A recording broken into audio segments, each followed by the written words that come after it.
स्वरूप सांगत असताना गोस्वामी तुलसीदासांचे ह्या चौपाया फार गोड वर्णन करतात की भगवान परमात्म्याचं निर्गुण स्वरूप कसं आहे, या शिवांचं निर्गुण स्वरूप कसं आहे. शिवजी भलेही आपल्याला डोळ्यांनी दिसत नसतील निर्गुण स्वरूपामध्ये, पण त्यांच्या निर्गुण स्वरूपामध्ये जे वर्णन केलेलं आहे ते फार अतिशय गोड आहे, समर्पक आहे. गोस्वामी तुलसीदासांची भाषा आहे की बिनु पद चलही सुनही बिनु गाना, की ज्याला पाय नाही, बिनु पद चलही, ज्याला पाय नाही तरी तो चालतो, बिनु पद चलही सुनही बिनु गाना, त्याला कान नाही तरी तो ऐकतो. पुढे सांगितलंय कर बिनु कर्म करही विधी नाना, की ज्याला हात नाही, कर नाही, पण तरी सुद्धा तो सगळे काम करतो. असा कोण? भगवान परमात्म्याचं निर्गुण स्वरूप.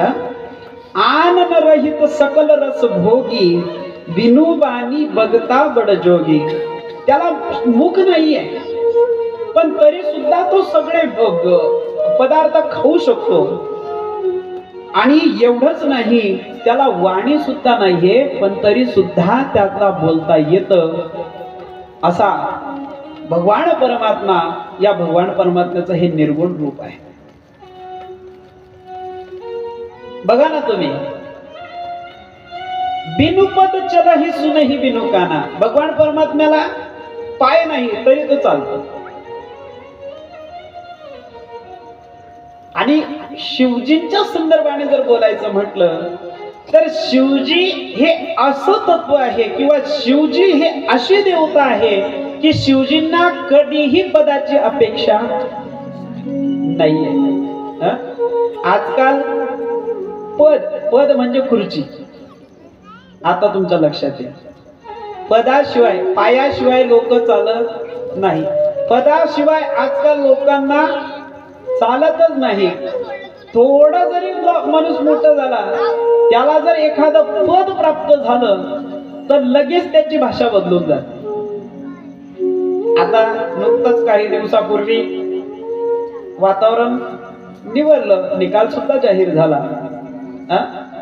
ज्यावेळेस त्यांना मत मागण्याची गरज असते, मी कोणत्याही पक्षाचा नाही, मी कोणाचाही विरोध या ठिकाणी करत नाही, पण मला सत्यता तुमच्या समोर मांडायची आहे की ज्यावेळेस अपेक्षा असते, उभं राहतात, त्यावेळेस तो व्यक्ती ज्यावेळेस तुमच्याकडे प्रचारासाठी मत मागण्याकरता येतो तर त्यावेळेस त्याची भूमिका कशी असते?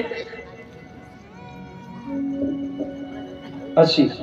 पण त्याला पद प्राप्त होऊ द्या, निवडून आला, आणि निवडून आल्यानंतर जर पद मिळालं तर तो असा असतो, तो असा. हे काय आहे? पद मिळालं की व्यक्तीला मत आल्याशिवाय राहत नाही. पण शिवतत्व असे की या शिवतत्वाला कोणत्याही पदाची अपेक्षा नाही. कोणत्याही मोठ्या की शिवजींना एवढं मोठं नाव झालं पाहिजे, हे झालं पाहिजे, अशी काही अपेक्षा नाही. म्हणून म्हटलंय की बिनु पद चलही सुनही बिनु काना, ज्यांना कान नाही तरी ते ऐकतात. अहो, मनामध्ये काहीही संकल्प धरून, आम्ही पहिल्या दिवशी बोललो, शिवांना तुम्ही सांगण्याची गरज नाही, तुमच्या मनातला भाव फक्त तुमच्या मनामध्ये निर्माण करा. तो भाव पूर्ण करण्याची ताकद या शिव महापुराणामध्ये, या शिवतत्वामध्ये आहे. फक्त तुमच्या मनामध्ये एक भाव निर्माण झाला पाहिजे, तेवढा सुद्धा जाणून घेण्याची ताकद त्या शिवतत्वामध्ये आहे. कर बिनु कर्म करही विधी नाना, जो कोणतंही काम करण्यासाठी ज्याला कर लागत नाही, टॅक्स लागत नाही, असा हा भगवान परमात्मा आहे. हे निर्गुण स्वरूप त्या शिवांचं आहे. त्या निर्गुण स्वरूपाचं पूजन आणि जे आपल्याला आपल्या डोळ्यांनी दिसतं ते आहे शिवजींचं सगुण स्वरूप. मग हे निर्गुणातून सगुण कसे झाले याचीच कथा आता आपल्याला इथून पुढे श्रवण करण्याकरता मिळणार आहे. तर आपण त्या कथेमध्ये सहभागी होऊयात. पण तत्पूर्वी मला असं वाटतं की सर्वांनी मोठ्या प्रेमाने एक 5 मिनिटं त्या देवादिदेव महादेवांचं भजन करायचंय. ओ शिव शिव शिव शिव शंकरा हर हर हर महादेव हरा.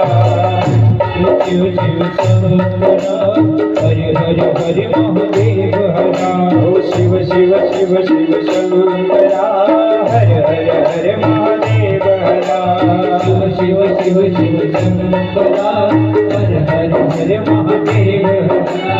शिव शिव शिव शिव शंकरा हर हर हर महादेव हरा. शिव शिव शिव शंकरा हर हर हर महादेव हरा. ओ शिव शिव शिव शिव शंकरा हर हर हर महादेव हरा. शिव शिव शिव शंकरा हर हर हर महादेव हरा. ओ शिव शिव शिव शिव शिव शिव शिव शिव शिव शिव शिव शंकरा हर हर हर महादेव हरा. शिव शिव शिव शंकरा हर हर हर महादेव हरा.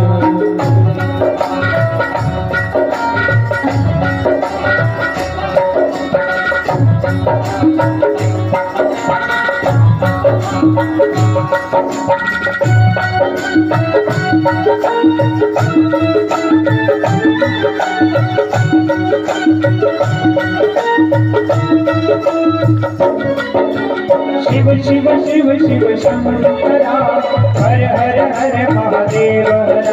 शिव शिव शिव शिव शंकरा हर हर हर महादेव हरा. शिव शिव शिव शिव शंकरा हर हर हर महादेव हरा. शिव शिव शिव शंकरा हर हर हर महादेव हरा. शिव शिव शिव शिव शिव शिव शिव शिव शिव शिव शिव शिव शंकरा हर हर हर महादेव हरा. शिव शिव शिव शंकरा हर हर हर महादेव हरा. शिव शिव शिव शिव शंकरा हर हर हर महादेव हरा. शिव शिव शिव शंकरा हर हर हर महादेव हरा. शिव शिव शिव शिव शंकरा हर हर हर महादेव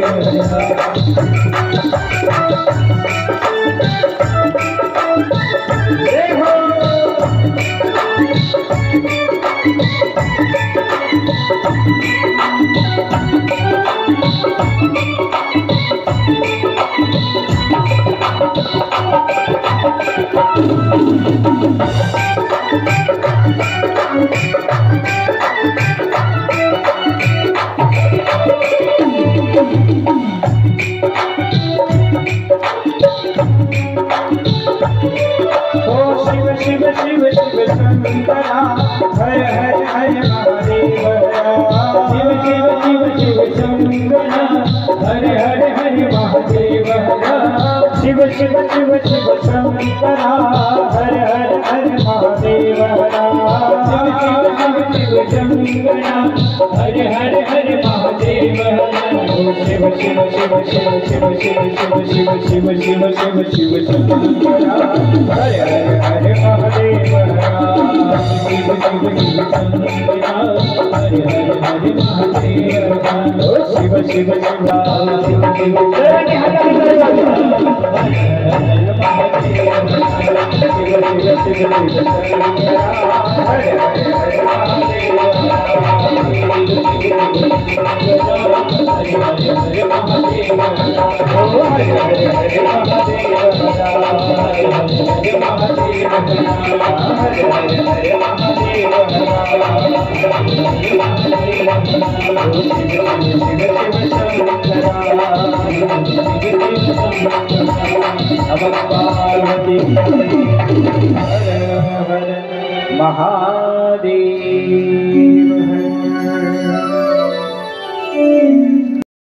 देत असताना ब्रह्मदेवांनी नारदांना सांगितलं की हे नारद, ज्यावेळेस संपूर्ण सृष्टीचा प्रलय झाला त्यावेळेस या जगतामध्ये काहीही शिल्लक नव्हतं, त्यावेळेस फक्त एक तत्व शिल्लक होतं. ते तत्व आहे सत्य तत्व.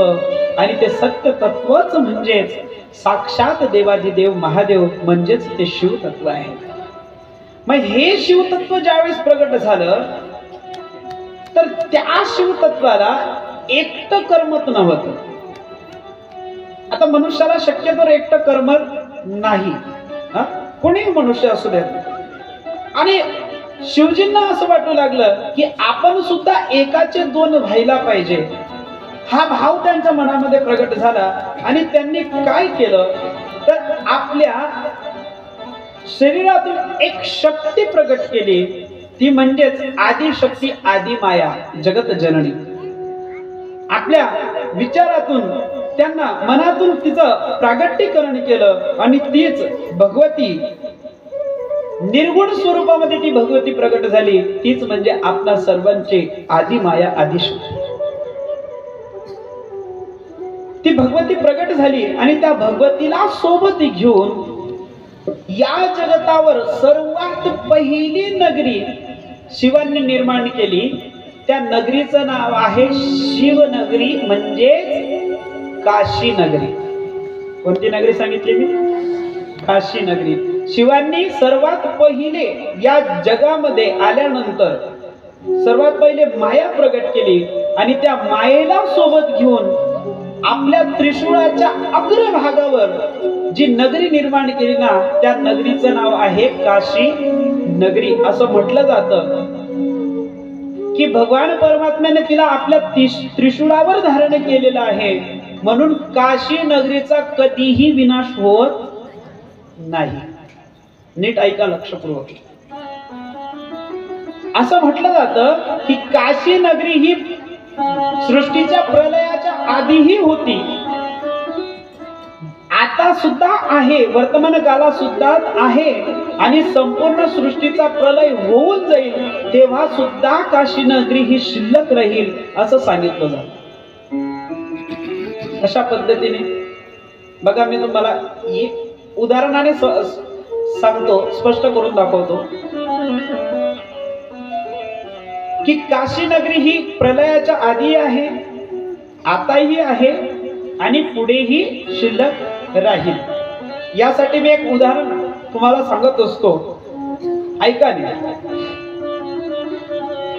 काय झालं, या ठिकाणी कथा सुरू आहे. 7 दिवस कथा झाली. आणि 7 दिवस कथा झाल्यानंतर या सगळ्या आयोजकांना कथा आवडली. आणि सगळ्या आयोजकांनी एकत्रित येऊन मला 1 किलो सोन्याची वीट प्रदान केली. समजा देऊ नका, अपेक्षाही नाही, पण तुमचं सर्वांचं मन एवढं मोठं आहे की तुम्ही देऊन पण टाका, सांगता येईल नाही. ऐका ना, मला तुम्हाला फक्त सिद्धांत समजून सांगायचा आहे. तुम्ही सर्वांनी मोठ्या प्रेमाने मला 1 किलो सोन्याची वीट दिली. कशाची दिली? झोपलेली काय बाकी? हा बोला, कशाची? कोणाला दिली? मला कशाची वीट कोणाला दिली? तुम्हाला असं वाटतं का खरंच महाराजला देणी पडते का काय? घाबरू नका. समजा तुम्ही सर्वांनी मला 1 किलो सोन्याची वीट दिली. मी ती सोन्याची वीट घरी घेऊन गेलो. आणि आता घरामध्ये सोन्याची वीट काय ठेवावी म्हणून त्या सोन्याच्या वीटचे मी दागिने तयार केले. आणि ते दागिने तयार करून झाले. आणि कालांतराने असा परिस्थिती निर्माण झाली की मला पैशाची चणचण भासली, म्हणून मी ते सगळे दागिने काढले, परत त्या एका खलबत्ताने मुसळमध्ये टाकले आणि कुटले. आणि कुटून त्याचा एक गोळा तयार झाला. आणि तो गोळा मी घेतला आणि मार्केटमध्ये जाऊन विकला. माझा दृष्टांत संपला. मला सिद्धांत तुम्हाला सांगायचा, ऐका जरा. आता ज्या वेळेस वीट दिली त्यावेळेस ती वीट कशाची होती? ऐका बरं नीट. ज्यावेळेस तिचे दागिने बनवले त्यावेळेस ते दागिने कशाचे होते आणि कुठून, म्हणजे त्या सगळे दागिने खलबत्त्यामध्ये टाकल्यानंतर त्यांना कुटले आणि कुटल्यानंतर सुद्धा जो गोळा शिल्लक राहिला तो कशाचा होता? सोन्याचा होता. आता मला सांगा, वीट होती तेव्हा सुद्धा सोनं होतं, दागिने तयार केले तेव्हा सुद्धा सोनं होतं, आणि दागिने कुटून झाल्यानंतर त्याचा जो गोळा तयार झाला त्याच्यामध्ये सुद्धा काय होतं? सोनं होतं. तसंच इथं जसं सोनं तिन्ही काळामध्ये सोनं आहे, तसंच या पृथ्वी तलावर या मृत्यू लोकामध्ये काशी नगरी ही इतकी महान आहे की ती प्रलयाच्या आधी सुद्धा होती, आता सुद्धा आहे, आणि या संपूर्ण सृष्टीचा प्रलय होऊन जाईल तेव्हा सुद्धा शिल्लक राहील. अशी या जगाच्या पाठीवर एकमेव नगरी आहे. त्या नगरीचं नाव आहे काशी नगरी. आणि या काशी नगरी, ही काशी नगरी देवादिदेव महादेवांनी मायेला सोबत घेतलं आणि आपल्या त्रिशूळाच्या अग्रभागावर निर्माण केलेली आहे.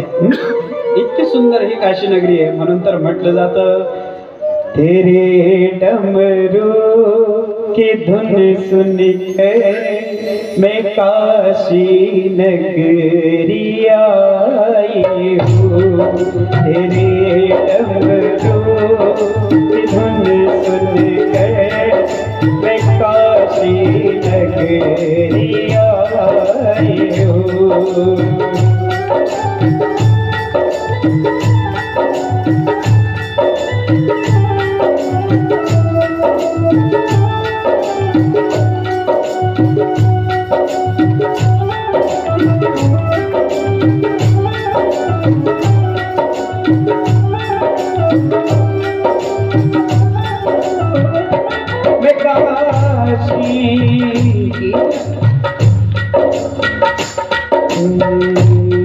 तेरे डमरू की धुन सुन के मैं काशी नगरी आई हूँ. मैं काशी नगरी आई हूँ. मैं काशी नगरी आई हूँ.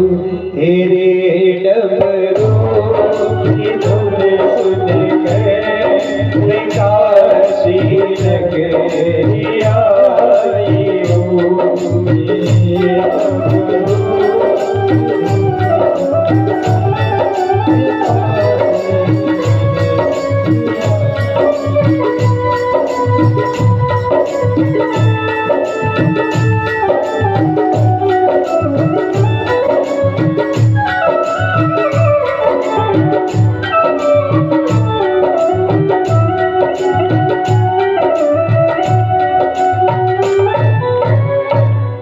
सुना है हमने ओ भोले तेरी काशी में गंगा है. सुना है हमने ओ भोले तेरी काशी में गंगा है. उसी गंगा में नहाने को मैं काशी नगरी आई हूँ. तेरे डमरू की धुन सुन के मैं काशी नगरी आई हूँ. काय त्या काशीचा महिमा? अहो, काशीचा महिमा इतका सुंदर आहे महिमा की काशी क्षेत्रामध्ये नुसती आपण काशी नगरी ही डोळ्याने एकदा जरी बघितली तरी त्याचा परिणाम असा होतो की त्या व्यक्तीला पुन्हा जन्माला येण्याची गरज पडत नाही. एवढा महिमा काशी क्षेत्राचा आहे. आणि या काशी नगरीमध्ये पवित्र गंगा माता आहे. आणि त्या गंगेचं सुद्धा आपण नुसतं नाव जरी गंगा गंगा म्हटलं तरी काय प्रकार घडतो की आपल्या जीवनातील आपल्याकडून जे काही अघटित पाप घडलेलं असतं, नुसतं गंगा म्हटल्याबरोबर सुद्धा आपल्या पापापासून आपल्याला काय मिळत असते? मुक्ती मिळत असते। सुना है हमने ओ भोले तेरी काशी में मोक्ति है, सुना है हमने ओ भोले तेरी काशी में मोक्ति है, उसी मोक्ति को पाने को मैं काशी नगरिया आई हूँ, तेरे डमरू की धुन सुन के मैं काशी नगरिया आई हूँ।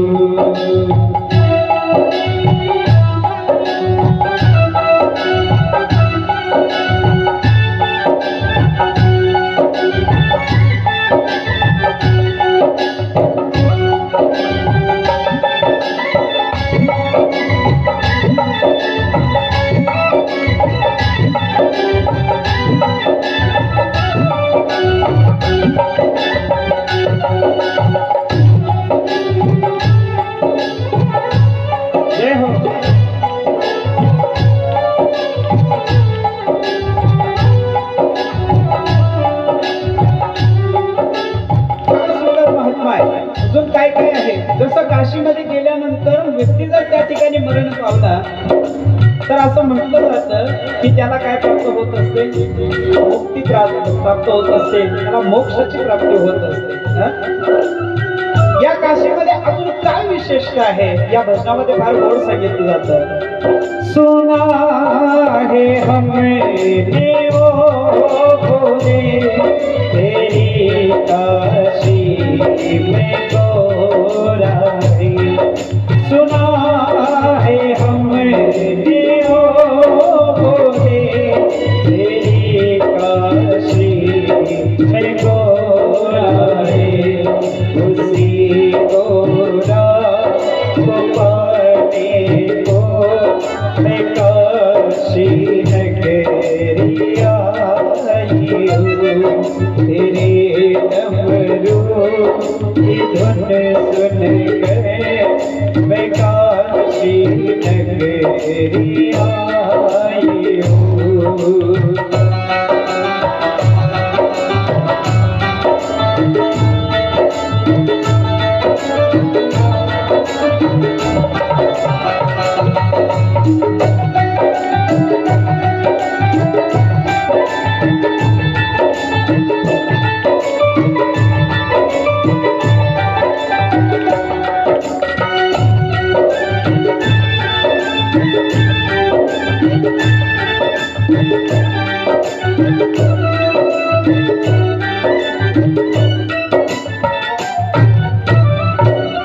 काशी नगरी आणि ही काशी नगरी माझ्या देवादिदेव महादेवांनी स्वतः आपल्या हाताने निर्माण केलेली बरं का। कुणाला सोबत घेऊन? मायेला सोबत घेऊन देवादिदेव महादेवांनी जगाच्या पाठीवर सर्वात पहिली नगरी तयार केली, ती काशी नगरी। आता ज्यावेळेस भगवान परमात्म्याने मायेला सोबत घेऊन ही काशी नगरी निर्माण केली त्यावेळेस भोलेनाथांना असं वाटू लागलं की आपण आता या पृथ्वी तलावर पुरुषी सृष्टी निर्माण करण्यासाठी प्रयत्न केला पाहिजे, पुरुषी सृष्टी निर्माण व्हावी असा भाव शिवजींच्या मनामध्ये निर्माण झाला। आणि शिवजींनी काय केलं, त्याच वेळेस आपल्या डाव्या अंगाला अमृत लावलं आणि आपल्या उजव्या अंगाला सुद्धा अमृत लावलं। असं बोलणं नीट ऐका, कथा नीट ऐका म्हणजे तुम्हाला समजेल। शिवजींनी काय केलं, आपल्या डाव्या अंगाला अमृत लावलं आणि उजव्या अंगाला सुद्धा अमृत लावलं। डाव्या अंगापासून एक पुरुष प्रगट केला अमृत लावल्यानंतर, त्या पुरुषाचं नाव आहे भगवान विष्णू। कोण प्रगट केले? सृष्टी निर्माण कशा पद्धतीने झाली त्याचा हा संपूर्ण संदर्भ आहे। भगवान परमात्म्याने आपल्या डाव्या शरीराला अमृत लावलं, त्यापासून साक्षात विष्णू भगवान परमात्मा प्रकट झाले आणि तदनंतर आपल्या उजव्या अंगाला अमृत लावलं आणि त्यापासून भगवान परमात्म्याने जे दुसरा पुरुष निर्माण केला त्या पुरुषाचं नाव आहे ब्रह्मदेव. आणि या शिवजींनी काय केलं, या शिवतत्वाने काय केलेलं आहे, ज्यावेळेस विष्णू भगवान प्रकट झाले त्यांना प्रकट केलं तर त्यांच्या नाभीतून एक कमल निर्माण झालं. शिवतत्वाने जो ब्रह्मा तयार झालेला होता त्या ब्रह्माला घेतलं आणि त्या कमल पुष्पावर नाभी कमलात नाभीतून जे कमल निर्माण झालेलं होतं विष्णूंच्या त्या नाभी कमलावर त्या ब्रह्मदेवाला बसवलं. आणि ब्रह्मदेवाला ज्यावेळेस जाग आली त्यावेळेस ब्रह्मदेव बघतायत, इकडे तिकडे ब्रह्मदेव बघू लागले की मला प्रगट कोणी केलं, मी प्रगट कशा पद्धतीने झालो, मला प्रगट करणारा कोण आहे हे शोधण्याचा प्रयत्न केला. पण अनेक दिवस होऊन गेले पण तरी सुद्धा ब्रह्मदेवाला मात्र आपला पिता कोण आहे हे कळालं नाही. त्या नाभी कमलाच्या अंतर्गत जो ती नासिका होती त्याच्यामध्ये ये जा करण्याचा प्रयत्न केला, हजारो वर्षापर्यंत शोधण्याचा प्रयत्न केला पण तरी सुद्धा आपला पिता कोण आहे, आपल्याला कोणी प्रकट केलं हे ब्रह्मदेवाला मात्र कळालं नाही.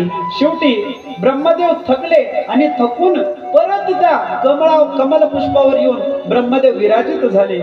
आणि त्याच क्षणाला प्रकार असा घडला की ब्रह्मदेवांनी तप करायला प्रारंभ केला.